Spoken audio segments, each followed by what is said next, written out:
Hey guys, this is going to be a bit of a different video than I have recently been posting, but it popped into my head, so I thought I would put it up. And it's how to support a person with a disability if you're able-bodied.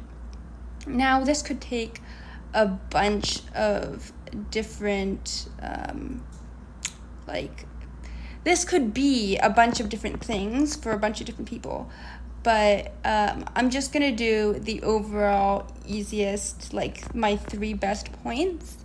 And in no particular order, my first point would be just to communicate with them and really try and listen to what they say. Alexa, stop. What they say they need when they need it. And don't think that you necessarily know better than them. Unless they're a child or potentially a teen, I'm speaking more to adults. If I say, I need you to move this way, or I need you to pick up that for me, don't really question it. Just, you asked me what I needed help with and how you could help me, and so therefore I'm telling you. Number 2 would be to see what exactly they are having troubles with. This would be for maybe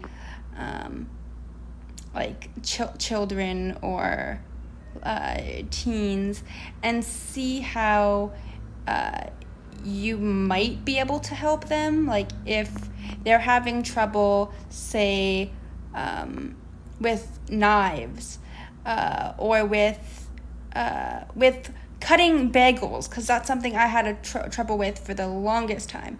Cutting bagels or cutting English muffins. So you could ask them if there are anything that they can think of that would help them, and then you can kind of find out together what would help them the best. What I have found to be good is a bagel cutter. It will cut pretty much anything round, and is awesome. But the next thing I would say, and I guess this would be the third thing, is to advocate.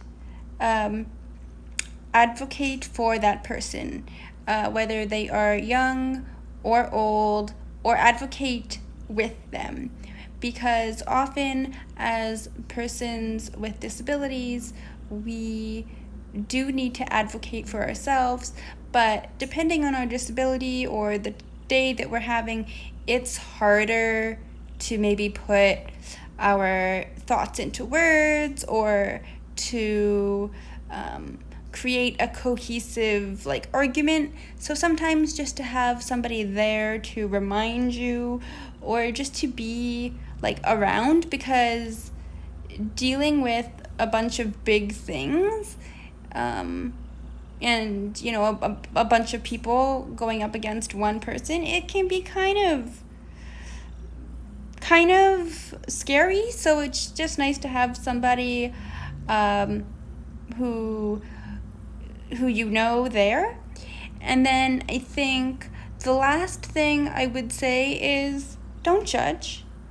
Don't judge people for what they say they need, or how they say they need it, or if they happen to tell you why they need it that way. Don't judge them for it. I've had a lot of people in my life try and do this at different times, whether it's not it may not be meant to be judgment, but it just kind of comes across that way, and it's sad because it really creates a bit of a rift sometimes. So just don't judge and take them for their word. And I mean, if you're a disabled person watching this, you know your body best, and you know you're different. your different strengths and weaknesses. And if you're able-bodied and you are a support to somebody with a disability, though you think you may know that, you may not know it as well as the person who deals with it every day. So just be aware of that, and don't be judgmental. Just, we're people like anybody and everybody. So just keep that in mind. And I think those are my 3 or I guess 4 tips on how to be a support for the disabled person or person with a disability in your life. And or if you are disabled, some 3 or 4 tips for you if you're looking for that. Anyway, I have a wrangly cat and something in the oven, so I've got to go, but keep pushing, guys.